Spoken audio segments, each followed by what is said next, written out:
Radio. Shout it.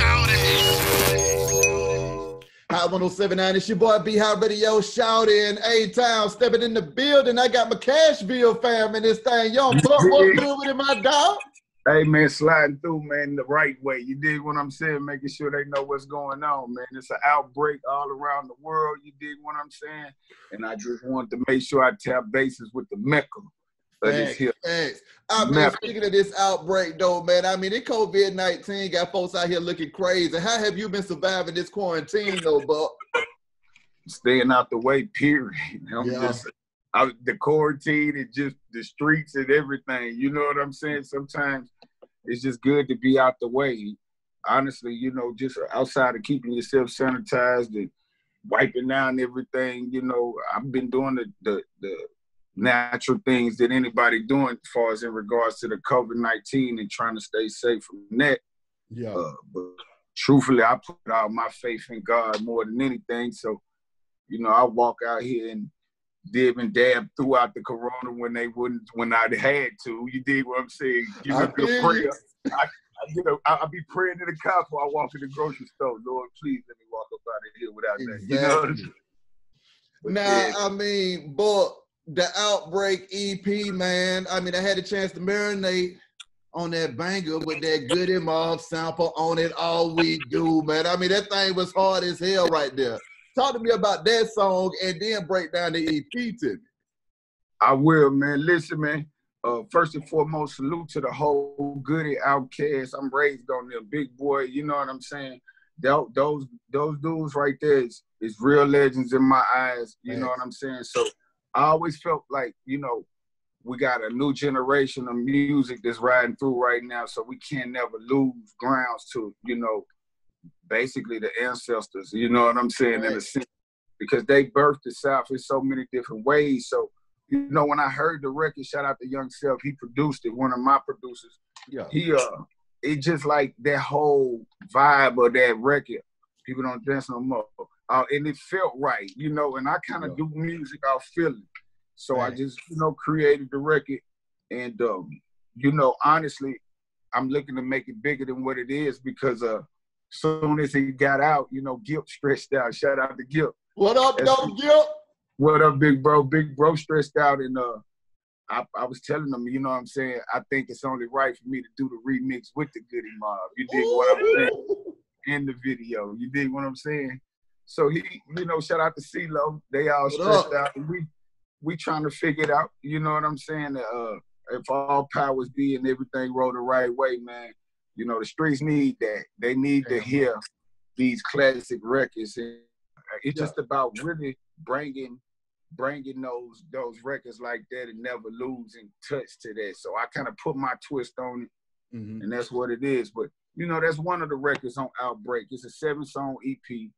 All the production is done by my producers, Young Self, and another cat by the name of Steve-O. I had one or two features on there by Sheree. She's an up-and-coming artist that's really killing it right now. And, you know, I just kind of really been pushing on the end of when I got out of jail, you know, before I went in, I've been going through the whole battle of not being able to release music under the whole bullshit-ass contract, you know what I'm saying, thing that they were holding me obligated to, which was it's a bunch of crap. So, you know, it resort to me having to go different routes to be able to release music. But hey, I did what I had to do, and now I'm able to drop.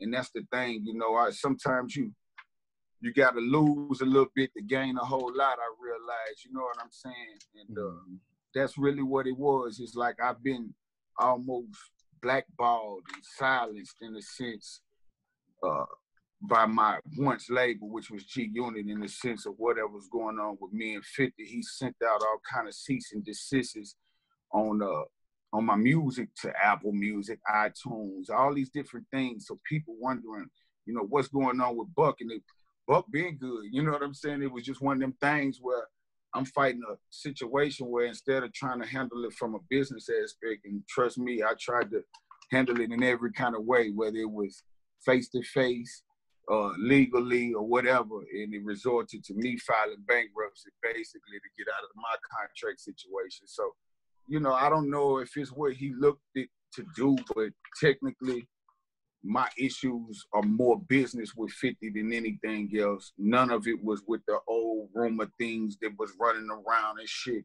None of our separation was based off of none of that bullshit. It was strictly business. It's because honestly, he was notified by somebody, I think as small as Sound Exchange, letting them know going forward I was going to be receiving my own 33 1/3%, and which that had been getting taken to me since Sound Exchange existed. Yeah, you know, I had 6-figure chicks just sitting and waiting for 3 years because they couldn't get in touch with, wondering why all of a sudden these people stopped casting these checks since 2015. And I realized that that's when I came back to G-Unit in 2015. So, you know, I just dealt with the business of it all and just kind of getting through those things just to be able to get to this point where I'm back in the streets, really giving them the music. I don't have to worry about somebody trying to silence my voice and create these make-believe ass rumors and all kind of things that they've been doing. Like I say, a lot of the shit I guess I don't hold other folks accountable. I gotta hold myself accountable to a lot of this shit because I put myself in a lot of fucked up positions. But it's nothing like how the media try to play things out, or nothing like how 50 Cent tried to push things out. And I just think the streets catching that. You know, I'm a very hands-on individual. I'm really there. And it's one of those things where, you know, I spend my time at a point in time trying to protect what I come from and who I am. Like, nah, don't play with me like that. You know, no disrespect, but that ain't me. And it got out of hand even from that end. So I just kind of let go and let God. And here we go. You know what I'm saying? Better than ever. Released and dropped that.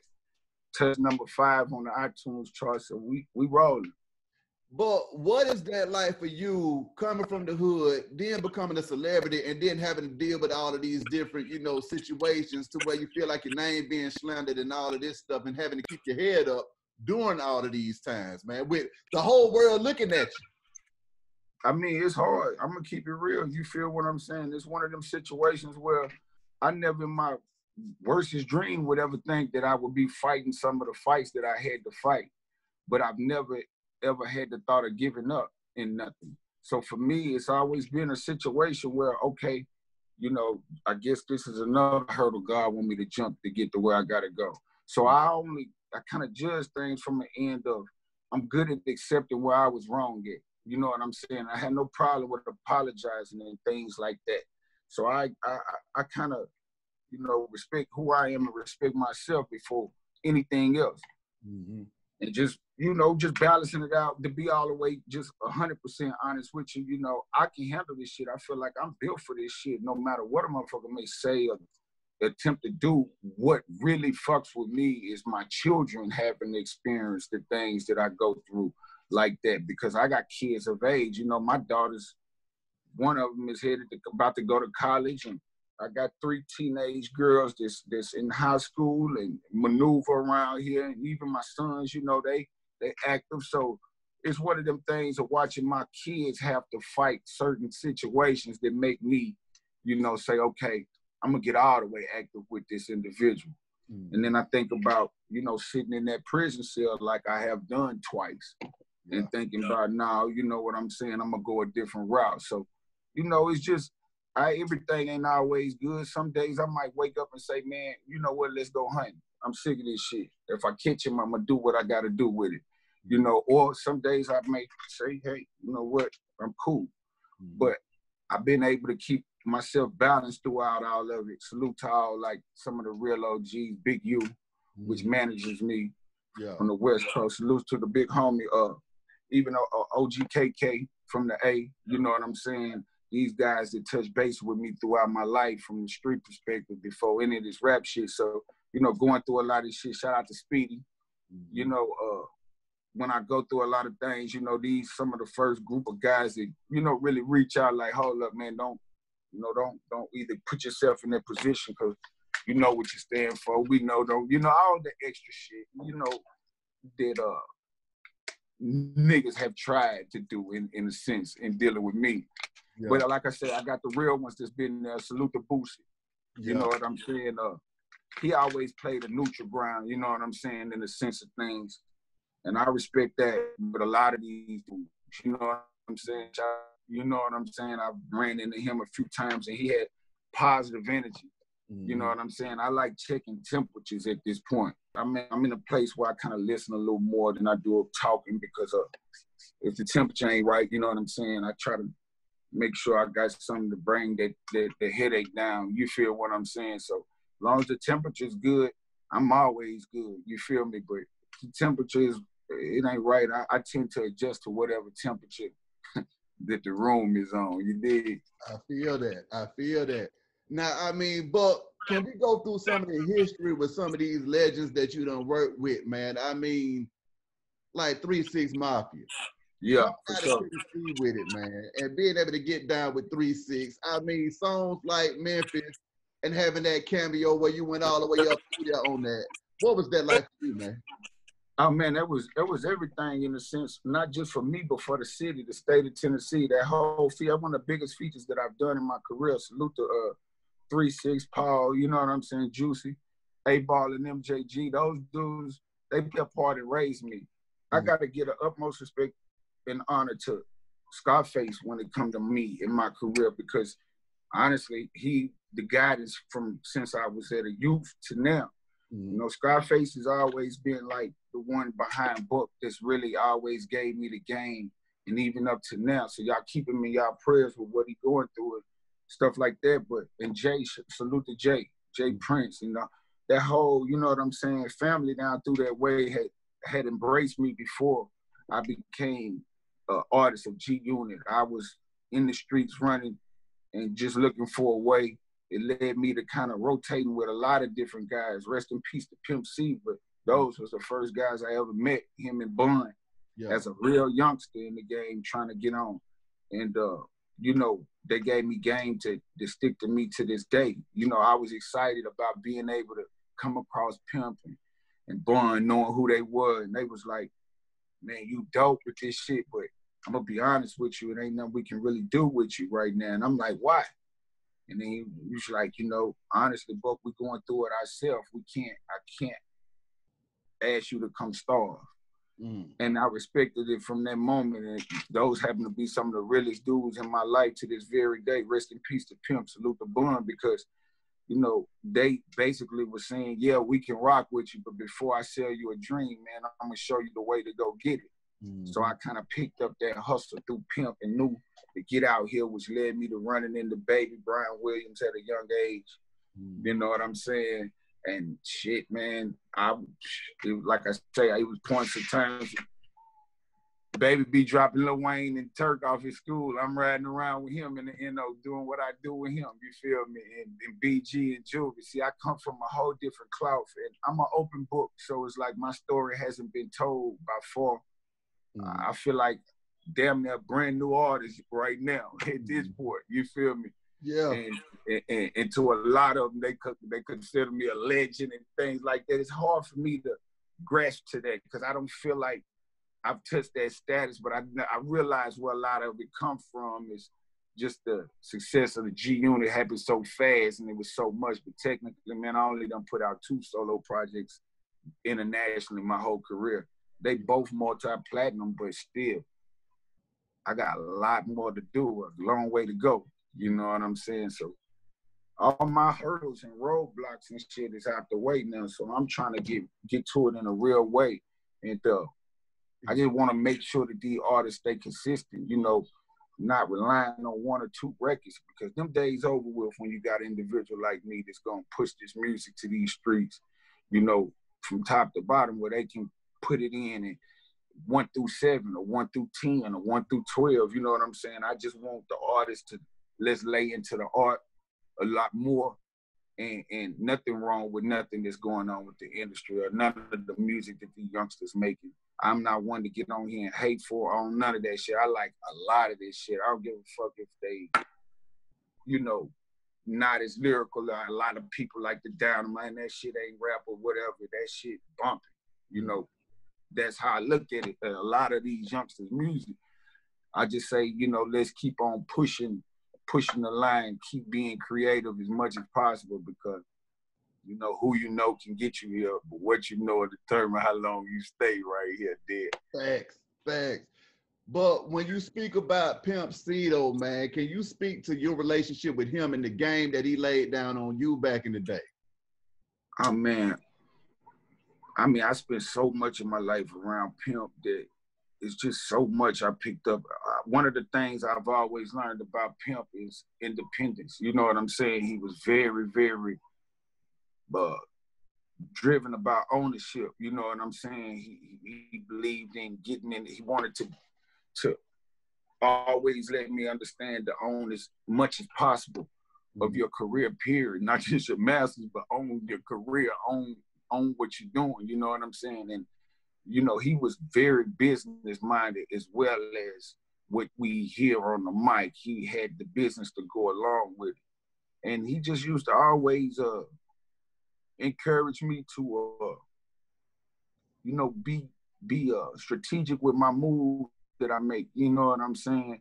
Around those times, we were getting a lot of East Coast love. And it was one of those times back then, when I say East Coast love, it was kind of hard for Southern artists, a lot of artists that kind of get their music broke up that way. Mm-hmm. So when you had an artist like myself that come from the South, born and raised, and, you know, done lived half of my life throughout LA and half of my life throughout New Orleans, and then back and forth throughout New York, you create a book. And it's like a mixture of everything in a sense. So there really wasn't no one sound that I can say that I do. I kind of fuck with all ends of the music. Mm-hmm. But for me, it's the South, from where I'm from, the roots of where I am at. And even in the beginning of my career, before I became a part of G Unit, I experienced that struggle of trying to be heard and break through a market where we were kind of like being judged, you know what I'm saying, at certain levels, at certain artists.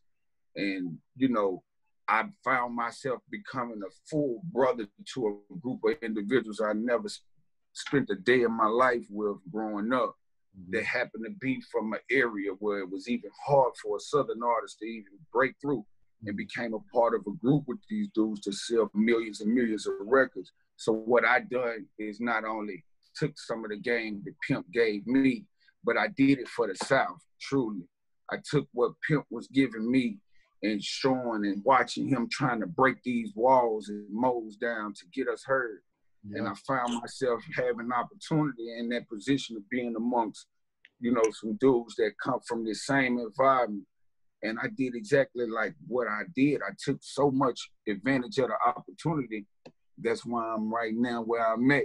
But if I could even rewind one thing out of my whole career of G Unit and getting to where I'm at now that I would do different, the same energy that I put off into the opportunity, I would put that same energy into the business. I mean, I wouldn't have probably went through a lot of this shit, but I was from the streets, G, and the opportunity was everything. I'm trying my best not to go to jail. I had a lot going on in the streets at the time, of opportunity for me. So I did what I did, and I'm doing what I'm doing. And, you know, I appreciate the streets just staying in tune. Like I say, very seldom do you see individuals go through what I've been through and still be here giving you good music, or even in one piece. A lot of these niggas would have blown their brains out a long time ago. You know, I didn't go to the penitentiary before I became a millionaire. I went to the penitentiary as a millionaire and a celebrity. And I didn't go see PC or protective custody or whatever they do. You know, I do it the real way, homie. So it's like when I found myself even in the worst positions in my life, and that's what I consider one of them. Of course, it ain't time to, you know, switch now. You know what I'm saying? Let's walk this yard. And it's exactly what I done. So, you know, being blessed to be able to have the experience on what's on the other side, and being a person that come from the streets and done so much throughout the streets just trying to survive, I found myself becoming successful and then making a mistake that sent me to prison as a full-fledged celebrity. But before, when I was really in the streets doing shit, I was able to get by. Yeah. You dig? So, and then even get out and have to slip up and go back again. You know how terrible that was, is having to walk back in the same penitentiary I just walked out of? And you know what's fucked up is that one of the guards the last guard, we never got along. He made it his duty that on my day out to be able to have something to say to me. He was one of them type of motherfuckers. Mm-hmm. And then the motherfucker hit me with the, I would tell you that, you know, good luck, but I'm gonna just tell you, see you when you get back. And I told him, man, fuck you, I'll never be back. And I was right back in the next fucking 6 to 8 months. You feel me? He was the same motherfucker right there with his arms folded, handed me my motherfucking uniform, like, get dressed. I told you I'd see you again. And we end up becoming, I ain't gonna say friends, because you know, I'm in prison, so you ain't a friend. But we had a mutual respect where it was one of those things on my second journey. Mm-hmm. I think he realized I came in this time to get my mind right, you feel me? So I kind of dedicated my time to, you know, bettering myself and shit, you know what I'm saying? Walking out of prison with a GED and all that good stuff. I did that, you feel me? I got mine, I dropped out of, I never went past the 9th grade, you dig what I'm saying? Yeah. But I got that out of prison. I did the GED thing and completed a few more college courses and shit. Like I say, I just kind of mentally got myself in a position where I started understanding that ain't nobody gonna take care of me better than me. I put my career in so many other people's hands, and it is not to say who did what or not, but now it's all on me. Mm-hmm. So it's like it's how I view my artists now, you know, because I realized, you know, I took a lot of this shit for them. Mm-hmm. You know, the Trey Apes, that's one of my artists. Tico, Outlaw, that's one of the guys. You know what I'm saying? One of my artists is in the federal penitentiary right now. His name Oski, Free Oski. You know what I'm saying? So just realizing that God will truly take you through hell just to get you to heaven, you know, has been a real waking up for me. Like, I know where I'm headed now. I know I'm headed to where I belong. But it's a mental thing. So I don't, like I say, man, I'm pushing my line in a real way. If you ain't heard The Outbreak, go get to it. If you can't find it, it's on every platform of music it is. So you should be able to check it out. That's my latest body of work. And it'll kind of give you the mind frame and mind state that I'm in, you dig? Mm-hmm.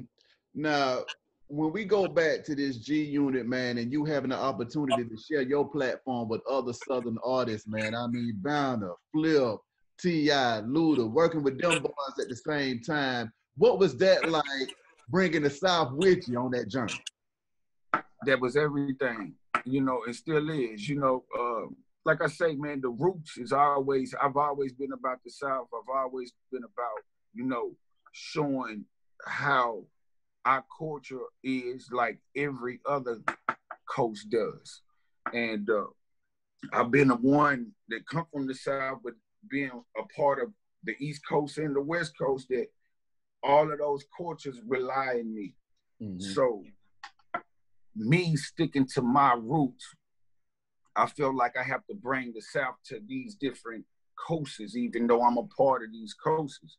So I would do things and still do, like you may hear a West Coast flavor beat with 2 Southern artists. Yeah. So the West is really like, damn, you feel what I'm saying? They getting that sound, but then they hearing us over time. It's brand new.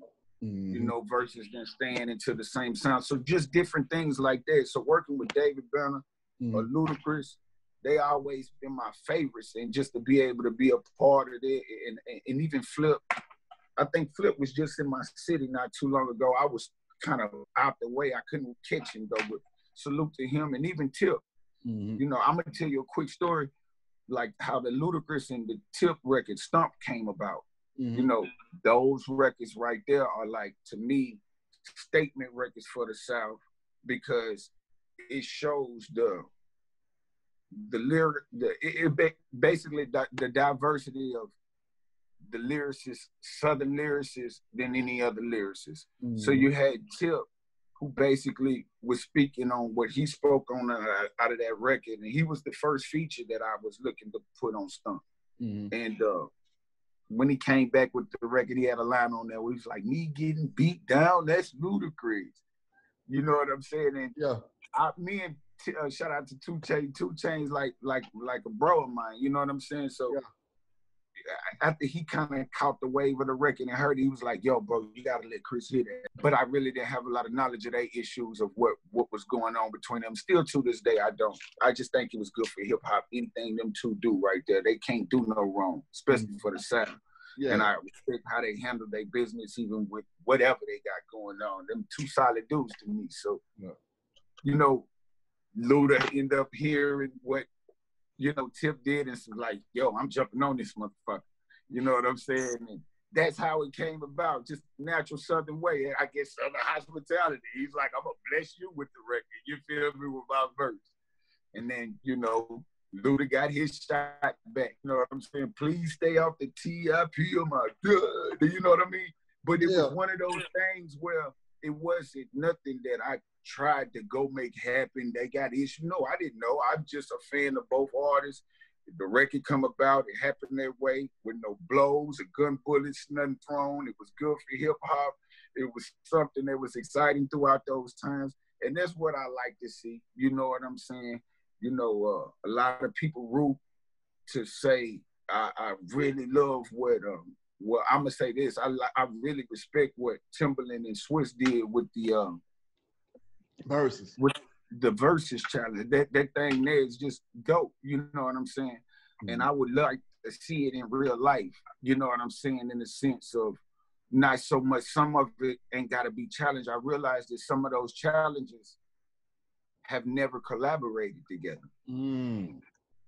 That's you understand what I'm saying? And that's what I'm saying. Like, if you're going, I hope everybody's able to tap in enough to realize that we got some of the greats, that we have somebody great like Timbaland and Swiss to line up that's never ever been in a lane to challenge each other, let alone work together. Yeah. Because if it was, they would be playing the records that they had together, challenging each other.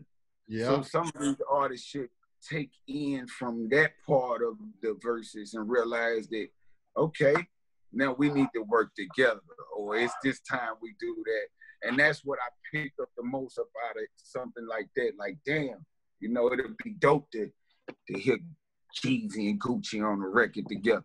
Yeah. You know, I fuck with both of them. You get what I'm saying? It's just those type of energies that I think hip hop just, that we need. You know what I'm saying? Like, we, you know, they might be like, fuck you, Buck, but the truth is just like, that excitement gotta, that's why I'm here now.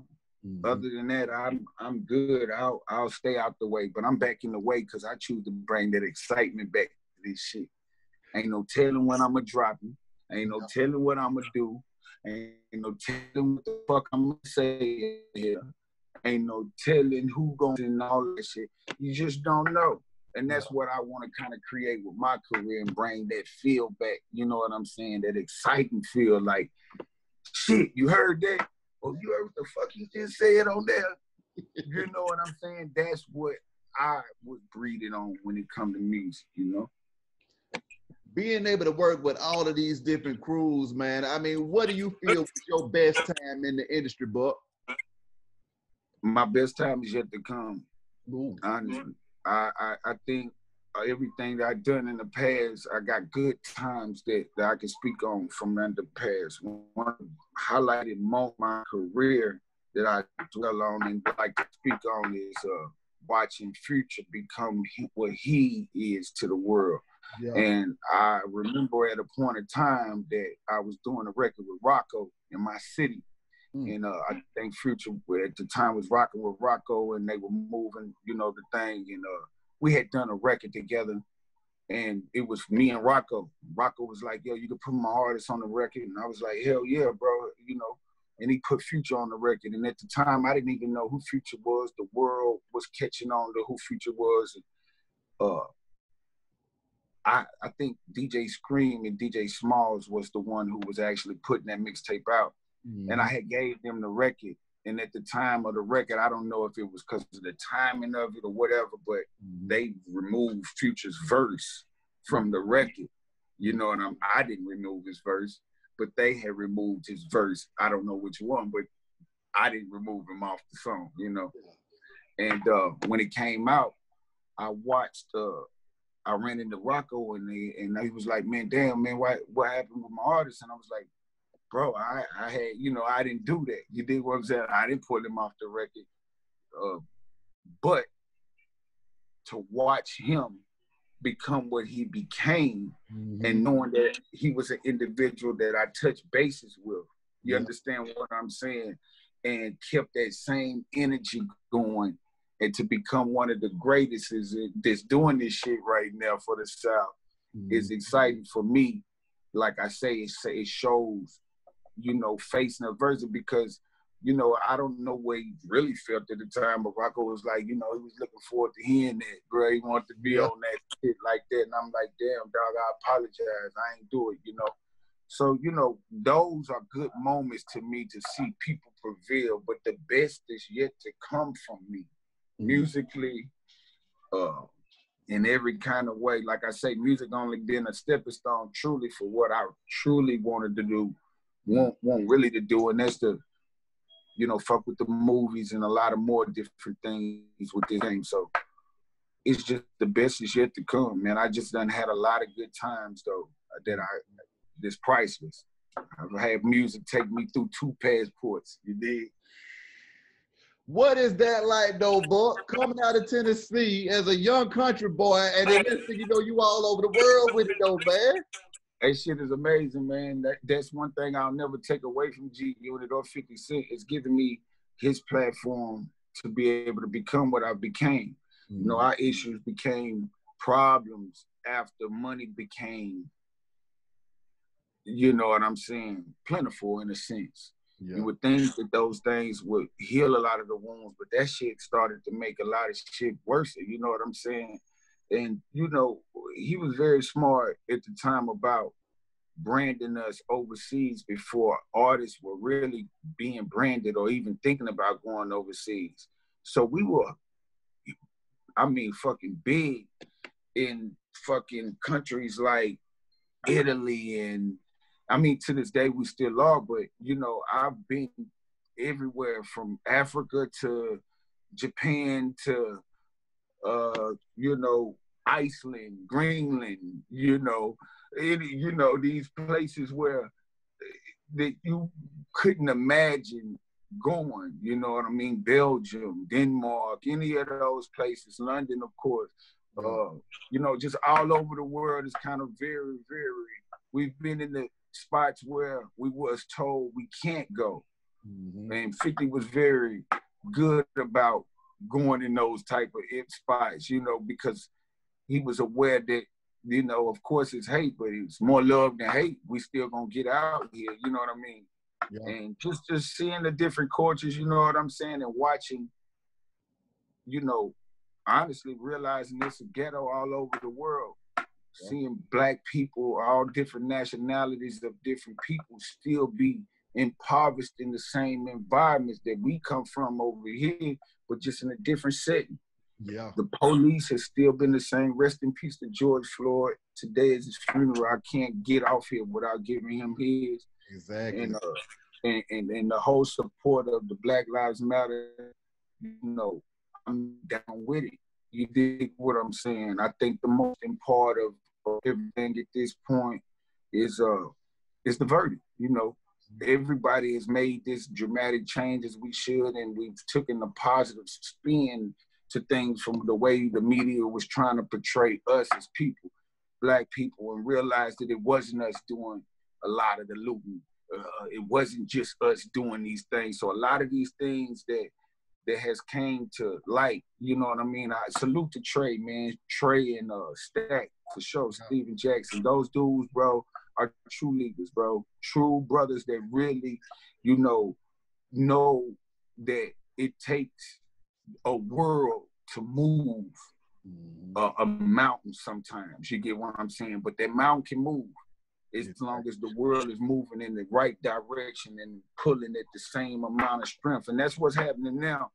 But I do want to emphasize the fact of I truly feel like if we don't get the verdict that we're standing for and that we pray that we're looking for out of the injustice that we all seen as people, I think that we will revisit the flames, I should say, and they will deal with a problem of having to see what looting and riots is. But I think it'll be one of the most devastating things that could happen is to have the world watch the injustice that we've seen and to give us an injustice verdict that would really be like suicide. So exactly. You know, power to the people, power to us as Black people, and all the struggle that we've been going through for years. But we look good standing together, for sure. Exactly. Now, what is your mindset when you be getting out of prison and getting back into the game, man? I mean, how do you get back into your swag? Coming from jail and then you saying, okay, it's time for me to get back to the bag. How do you get your momentum back on? I mean, honestly, I've always based my music around real life. So there's no mask that I put on or no image that I have built for me as an artist.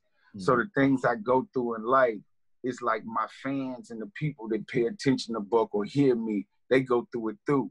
They go through it too, as well, because, I speak so much of the real life and just reality of what the streets truly is or what it really is throughout my music. So me having to get back in rhythm is one of those things that I ain't gonna say it's easy, but there's no struggle in it because, at the same time, I've always been a leader in a sense from a music perspective. Even if you go back to the G Unit album, Beg for Mercy, the first verse, the first voice that you hear is mine. That's because even, 70 to 80% of that project was put together with me and Banks. You know what I'm saying? 50 didn't really do too much, but having to come in and lay his verses. So I've always been like an architect to it. I've always created music. I'm a lab rat. I'm talking to you now in my home, but I'm sitting in front of a studio as I talk to y'all. So I live it in the real when it comes to making music. I love it. I wrote records for 50 word for word. You know what I'm saying? And but I've never been compensated for these things financially. I did it out of the ends of, for one, I feel like I got this shit. You know what I'm saying? And for two, it's a team thing. You're playing for the team. I'm speaking on it for the fact that I was never rewarded from the fact of you knowing that I wrote this shit, nor paid for the shit. So I might as well let the world know, yeah, you know what I'm saying? I wrote Too Rich, word for word. When you go listen to it, you'll hear Buck. You feel me? Yeah. And him saying Buck's word. Not to, because a lot of times, a lot of these artists have these ghostwriters and things like that. And through the grace of God, I've never experienced having a ghostwriter or none of that. But I've found myself playing such team ball with my career and not being compensated properly, whether it was financially or just the acknowledgement of where I stand at as an artist. So now I gotta go take mine and let the world know exactly what I am to this game. Even Bloodhound, bro. Yeah. The record I was featured on Don't Get Rich or Die Trying. That was my record. That was my record. 50 bought that record from me and took 2 of my verses off and put 2 of his there and left me on the record in the middle. That Bloodhound was already a record. It was produced by a Southern producer by the name of Sean Price down in Texas. Yeah. A record that I considered not one of my greatest records, but for him, it ended up, he heard something I didn't, and did what he done with it. I say these things to say that,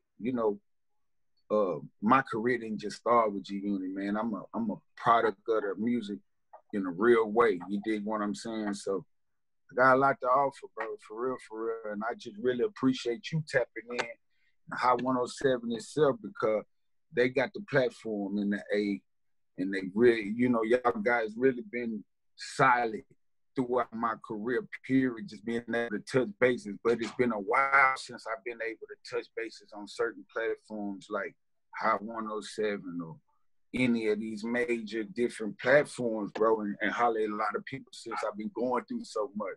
Yeah. And it's because at the end of the day, I ain't gonna say, look, if I ain't got nothing to talk about, the fuck am I talking for, you know? Answer me this though, Buck. Why the hell did everything go wrong with you and 50, man? Exactly what I was I touched base on a little bit earlier, but honestly, man, you know, we had a falling out once, you know what I'm saying, before, and it was based on the issues. I think he felt like, you know, I was cool with individuals who he quote unquote had a problem with. But these same individuals are individuals that he maneuver around with right now to this day based on me. I squashed so many different relationships or brought different relationships to him in the sense of saying, look, I done bumped down on dude the name on that. You know what I'm saying? I don't have to name names. These niggas know what it is. I done had issues where I done ran into niggas in Chicago chasing after niggas around the arena behind his issues. You know, it was a point of time me and Game ain't never had issues with each other one-on-one like that, but we find ourselves bumping heads in Vegas behind this shit. This shit, him being where he felt about G-Unit and 50 at the time, and me being a soldier over here amongst 50, I got a certain loyaltiness that I live up and stand for, and he did too. So we crashed at a point of time, never became physical, but like I say, a lot of different issues with folks that we so-called had problems with. I'm basically left to fight the wars that was there because he was somewhere out the way. And I'm the one that had in me and Banks or whatever the case may be. I'm left to have to get out here and do these shows with these same niggas on the bill. So, you know, where you at? You over here. I'm letting you know, hey, man, this nigga on this bill right here, whoop de whoop. It's your option whether you come or not. If I get an opportunity to see if it's a problem, I'm going to see what's up, if it's supposed to be there. And a lot of times it just wasn't that. Niggas like, nah, Buck, man, we ain't on that type of shit. We fuck with you. We don't fuck with dude. And then I'm the type of nigga at the time now, if you fuck with me, then you can fuck with dude too, because that's my brother, nigga. Yeah, man, I would get it, man. But dude be on some other shit. You know, a lot of real niggas kind of look at dude as a joke in a sense and understood his character of what the fuck he do when it comes to entertaining the people and speaking down on folks and shit. But that shit is kind of playing out, I think, and running thin with folks because it's becoming watered down. And it all takes away from the essence of what it is. It's a difference if you're doing this shit and got the music to go with it. These niggas is doing this shit and thinking that they surviving because now they got a newer platform. You can talk about a nigga on this shit, but these niggas ain't got one record to go along with that shit.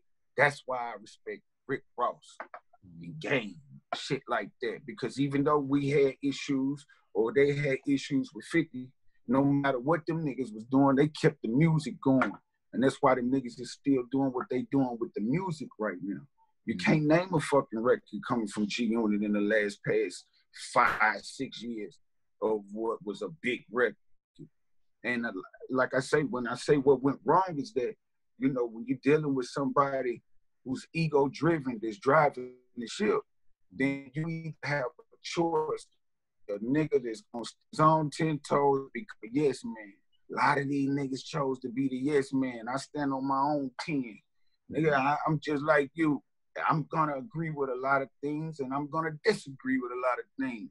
But you can't, I didn't think that, nigga, you supposed to change on me because I disagree with you. I thought we supposed to disagree to come to a common ground, you feel me, as brothers. But different people handle shit different. And it's like, that was the issues. But as I went to prison during those times, and throughout my prison being, you know, niggas was, what you gonna do when you get out? And maybe you should get back with 50. And I'm looking at these niggas like my brothers, and missing niggas and missing what the fuck we had. So that's what I done, you know what I'm saying? And stressed it back out, you know what I'm saying, when I got out of prison. Like, you know what, fuck this fake ass bullshit ass beef shit, because a lot of it started being fake to the fans, and I think the fans wanted to see niggas together. So, you know, I sent the message enough, and it got around. I think it was other people that was pushing the line. Who Kid, salute the Who Kid, and PR, you know what I'm saying, Coach PR. These dudes was different individuals pushing the line to make the thing happen about getting back together and shit. And we done that. I mean, that was the thing with the whole G-Unit reunion. It was about getting back together. But, you know, it's been years, and me and Dude had issues where I bit at him on records. He's bit at me on records, and now we reconciling all of this shit. And, of course, he still the one in position of power. I made this decision to come back and fuck with it. And Jay Prince told me as a youngster, man, you know, I ain't gonna say as a youngster, but he say, you know what I'm saying? You know, you stick your hand back in that hole and get bit, it's your fault. The difference is, I get it. I stuck my hand back in that hole, but I moved that motherfucker before he could bite me. Yeah, I went back in the hole, Jay. You right. Salute. I listened very well, you know, so like I say, overall, homie, it resorted to us having issues outside of business to it ending this go around of me and my reunion, and the separation of it was strictly business. And once it got to the place of where it's at now, you know, for every 100,000, 50 could possibly say that I owed him, I could show him 500,000 that he owed me. See, he kind of created the smoke and mirror thing about, you know, Buck owes this or owes me, give me 350,000, I'll let you go. Shit, that's how much sound has changed. Had handed me from 3 years of checks that you stopped cashing when I signed back with you. Why y'all stopped cashing the checks? Y'all should have kept cashing. And he encouraged me to go get my business right. Okay, I went to do what you told me, just to find out that I've been getting that shit, man. Goddamn. So whatever it is, even if I was wrong about whatever my predictions is or whatever my side of the legal team was, I always opened the platform for us, or always presented myself to him like, let's fix this like men, away from this shit. You know what I'm saying? Let's just take care of it. If I'm right or wrong, this is it. Let's get to it. But the minute that I brought, well, like I say, he was notified not even from me, but from these companies that I was gonna be receiving my own. Then he blocked me from all of the social media outlets and started the rant. It just so happened that the whole gay shit popped out there and gave him a platform to try to put shit and mix that in the middle and kind of use that as if I'm that, in a sense, to what our issues was the business. And Street see through that shit. That shit is so gimmicky and calculated in a sense, and tried to put me in a fucked up position. Like I say, I put myself in a lot of fucked up positions in that situation there. You know what I'm saying? By just giving shit legs. And motherfucker took it and ran with it in a sense. And it got out of hand. And I just learned this, you know what, let me shut the fuck up and let the truth and let the streets kind of feel and do what they do. Because technically, who I am and what I do and what I come from, it speaks for itself. Nigga, I ain't got to open my mouth about a motherfucking thing. Niggas know how I move and how I get out. So a lot of this shit, I'm trying to save face value. Hold up, nigga, you got me fucked up. I watch a lot of these niggas jump out of character. Niggas that I ain't never had an issue with. Niggas I never in my life. Nigga, you nigga, you know better. And then if you felt that way, nigga, you could have got at me as a man, nigga, and say, hey, man, what's going on? Is this really what it is? A lot of these niggas jumped on and keep. Look, I laughed at a lot of this shit, too. I'm sitting back laughing like a motherfucker. Like, damn, you feel me? This shit funny, you feel me? But I don't got ill will against. You know how niggas develop these ill feelings about a person because they kiki and laughed at a joke that was about them? it's funny because I was laughing at the same joke with you motherfuckers. You get what I'm saying? Yeah. And then, but the difference is I'm laughing and looking at the same time like, damn, homie, you feel me?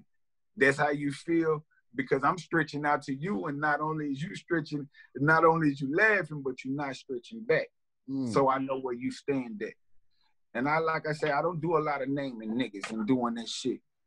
I just choose to keep mashing and pushing my line the way that I'm pushing independently. And, you know, if I choose to sign with a motherfucker or move down that lane ever again, it'll happen. You know what I'm saying? But right now I'm so focused on just kind of getting me and my artists off the ground and putting my city where we belong, because coming out of Cashville, bro, where I come from, I'm one out of a bubble. You know what I'm saying? It's a whole lot of more young bucks that's just as good or better than me. And that's my mind, and what I choose to do with my platform right now is bring more than me to the table. You know, it's just been me at this table right now. And we got a few other artists that got platforms, but overall, I've been the only artist that come from my city that actually sell 1 million fucking records. Mm-hmm. And I choose to try to make that change some kind of way. You get what I'm saying? It's not just about my city, because I'm down with working with artists from wherever you may be from.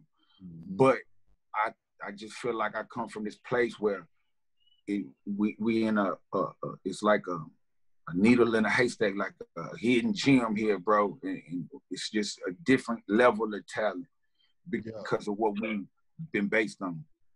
Question, but what is it like going through all of these different changes? You see what I'm saying? Seeing millions of dollars, finding yourself in prison, getting back out on the streets, coming back up, dealing with rumors and all of this extra stuff. How do you stay sane doing all of this, man?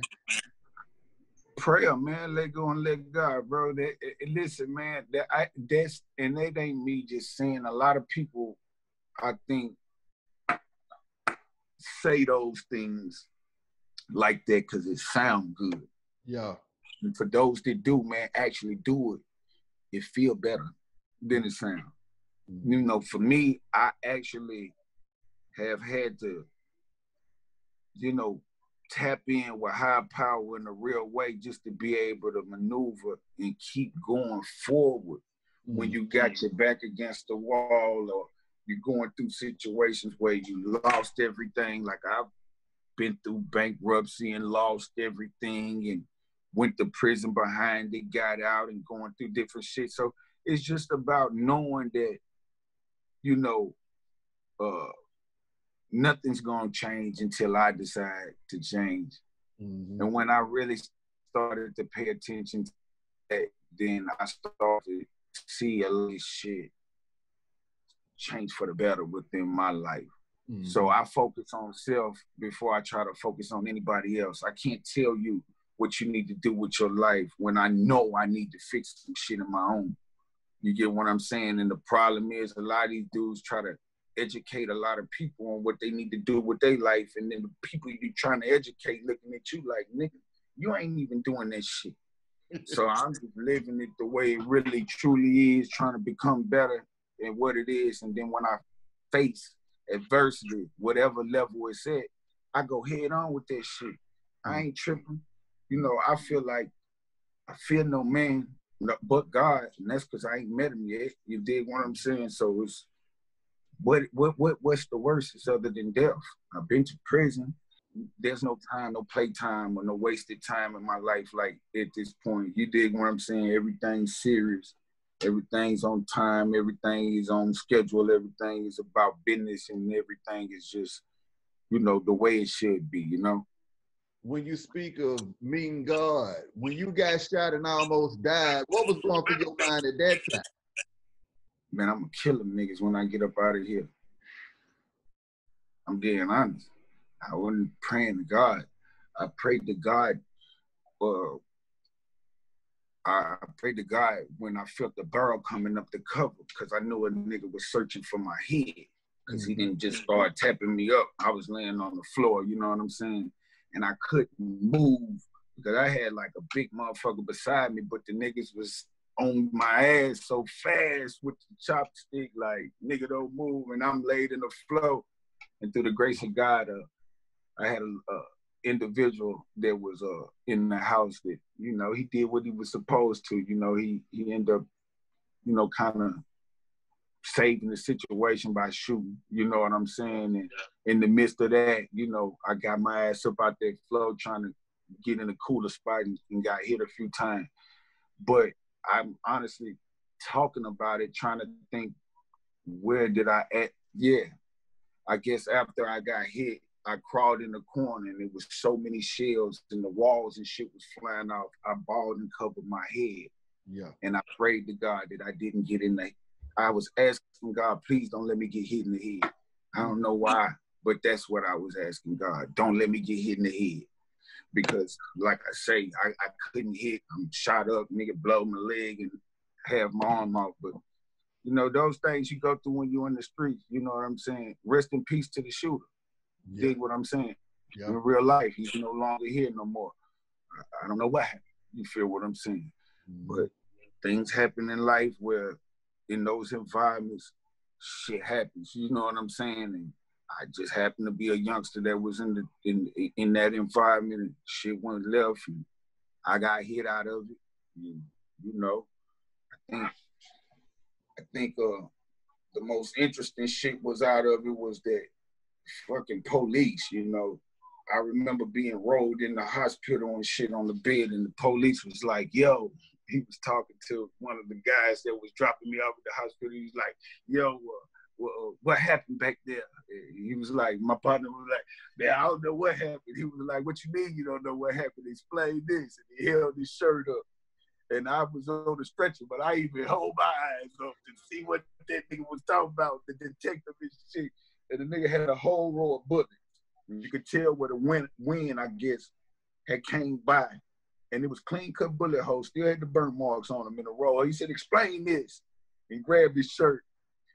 Nigga didn't know what to say, and I kind of went black from there. But, you know, just like I say, when you're a product of your environment, bro, honestly, man, you expect shit to happen. You know what I'm saying? It's a point in time in my life I expected the drama.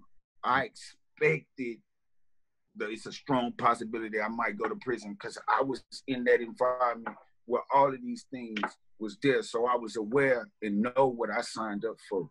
And I was cool with what I signed up for. I signed up for it. Didn't nobody make me do it. And that's one thing that I don't respect. Like I got a record called Signed Up on Outbreak. And I kind of made a reference to the 6ix9ine cat, you know, in regards to the shit that he, you know, got going on and undone. But he ended up, you know, having a situation for us speaking on one of my individuals that come from me. It's like a brother, Crippy. Mm-hmm. And I think he got 5 years out of that situation. But it kind of really fucked me up because I realized how excited he was just to hold another nigga down. And, you know, homie's a Crip and homie was repping blood. So for me and for my surroundings, you know, it was a thing where like, damn, you know, it's good to see another nigga from the other side looking out for a nigga. But everything good ain't good, I realized, because, you know, all of whatever he done, it resorted to him, you know, testifying whatever he testified and sending that man to prison away from his children for something that he signed up for. Yeah. So that's the thing, you know, my thing to the youngsters and just to individuals, period, you know, just stand on what you signed up for. You know what I'm saying? Beware of what you signed on to, you know what I mean, and what you do sign, but just stand on what you signed up for. You dig what I'm saying? Cause this shit real. You get what I'm saying? And ain't nobody gonna spare nobody in certain times, you dig? Yeah. Yeah.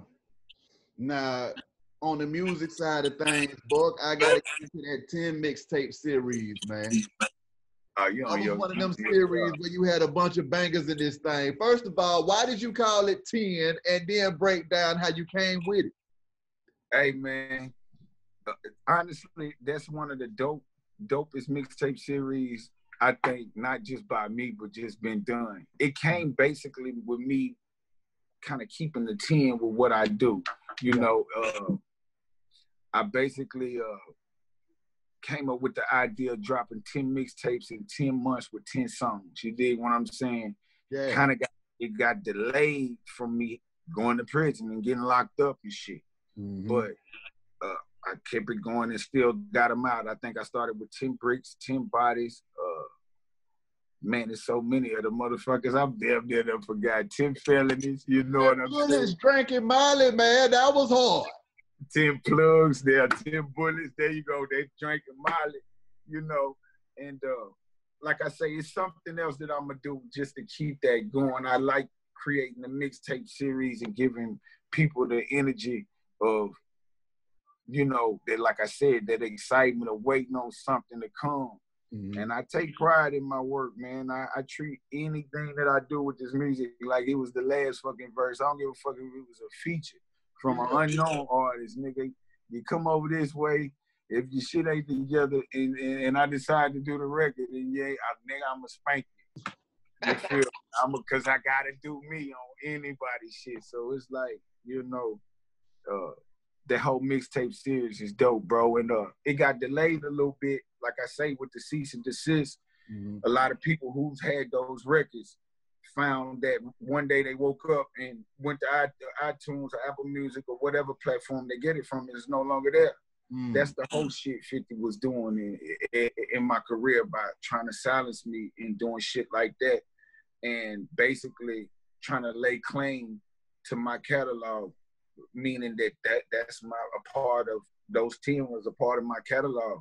I own those records. 50 never spent $1 on creating none of these records, none of the beats, not the studio time, none of this shit. But with me at the point of a time being under a fake, false pretense contract, he used it as leverage to be able to send to these people and get my music cease and desist. So for all those that participated in purchase any other 10s, y'all see it go up in a minute because those records will be basically going back up on those same platforms. So if you already purchased any of those records, you'll get your download right back to you.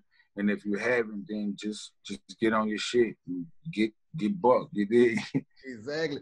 Question: are we gonna see you get back in there with 3-6, man? Because I mean, that production with Buck is kind of magical now. I just got off the phone with DJ Paul yesterday. Word. We about to go in the studio, hopefully probably next week. Well, he just was like, yo, I'm about to sing some music today. No matter if it's fucked up, it's crazy. I'm finna call the nigga as soon as I get off of here with you. Yeah. Like, where my beats at? You dig what I'm saying? Because he hit me yesterday like, yo, I'm about to send you over some shit. But yeah, it's in the making. You know, a lot of these guys just been waiting for me to get to this point where, honestly, I ain't got to deal with the business side of things. And now they know that I'm not over there having to deal with the bullshit or what's going on with G-Unit. Then a lot of real ones is knocking on the door like, bro, I need you on this. I need you on that. Yeah. Or can you do this? And I appreciate it. You dig what I'm saying? I'm knocking out everybody's shit. You dig what I'm saying? And some. But me and Paul definitely, shout out the whole 3-6 model. We definitely got some goddamn work in the making right now. This going to be crazy. I feel the same way you feel when it comes to that magic. It's just something about it. Hell yeah. Now, but for the next artist coming up, man, after you done seen it all, what advice do you got for that guy that want to do what you did? I would tell them, I would tell the next artist to invest more into yourself, you know, think ownership from the beginning. So therefore you don't get off and down into your career and then start thinking about becoming an owner. If you become an owner from the beginning and you're thinking ownership from the beginning, then I think you'll stride through your career looking at it from that level. If you're not, then you'll find yourself trying to get to that level later on in your career. So the earlier the better. Ownership and just educate yourself behind other people's education. You know, everybody's gonna tell you what you need to know, but they gon' basically win off what you don't know. It's up to you to go get your education.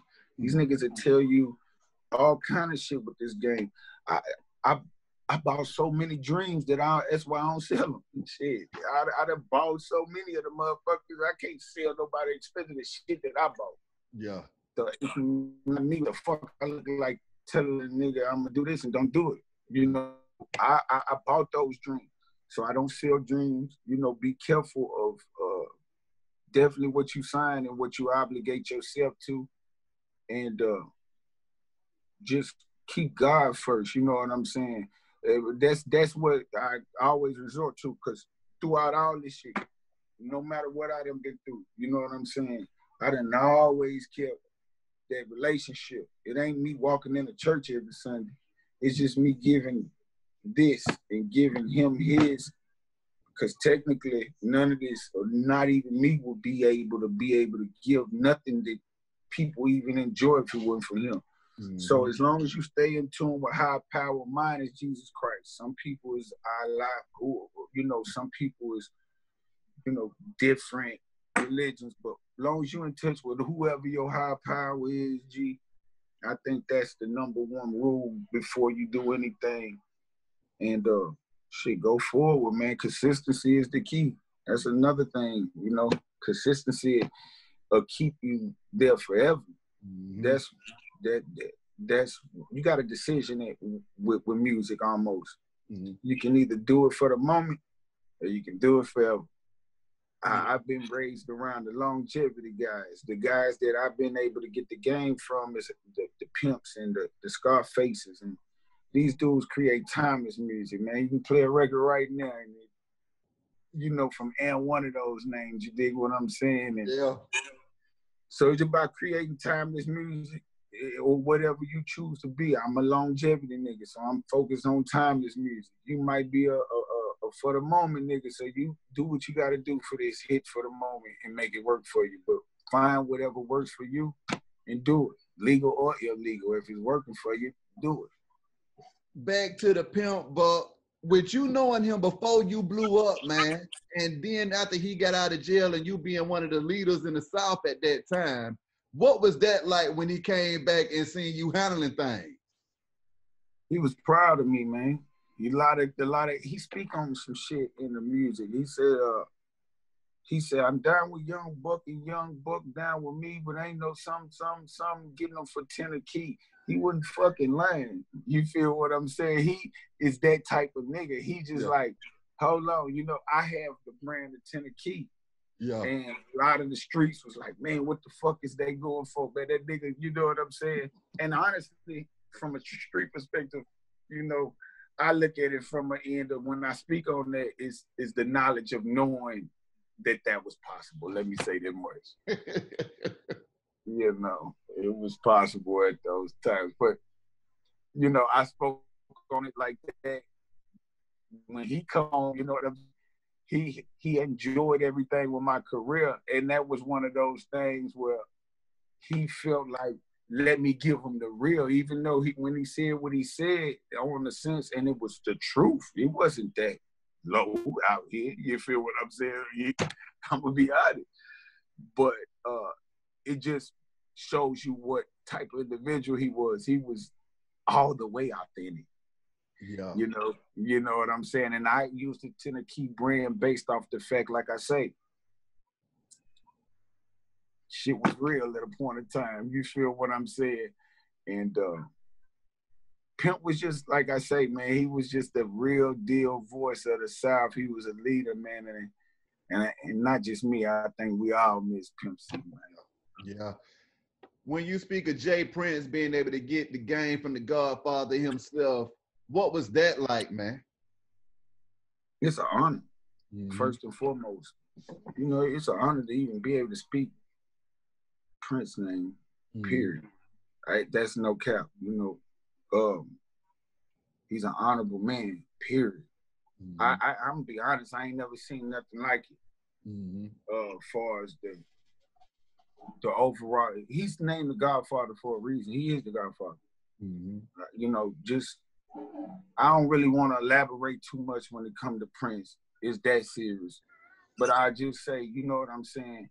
He's the truth of everything that he speak on, you know what I'm saying, and stand for. It's real. And he just one that always had my back in a sense of my relationship with one of his younger sons, with younger Prince, with Jay, you know, is very authentic and real. Mm-hmm. And when he even decided to even bring me around his pops and shit like that, I realized why his shit is authentic and real, and all his sons, why they stand for something, how real they are. Mm-hmm. Because, like I say, very, very seldomly do you come across an individual like Prince. So he always, man, a few words, you know what I'm saying, but he mean what the fuck he say. You dig what I'm saying? I can't sit here and tell you long conversations or he said this or said that. Man, a few words, but believe me, in every kind of way, he mean everything that he say. You know what I'm saying? Lastly, Buck, anything you want to get off your chest, how can these folks contact you? And pardon words, my dog. Hey, man, I'm going to say, first of all, salute to Be High, man, for even tapping in with me, bro. You feel me? Because we got to be high. You dig what I'm saying? First and foremost, I'm on this. Yeah. Jungle. You dig what I'm saying? But if you want to get at me, period, bro, you can get at me on, of course, Instagram, Buckshots. What is my Twitter? Young Buck. It's under Young Buck and shit. And Facebook, I think, is the same as Young Buck. So all those platforms, all my booking info and all of that shit is in the bios of those platforms. Outbreak, I can't get out of here without letting you know. Go get my EP. It's the hardest thing in the streets right now.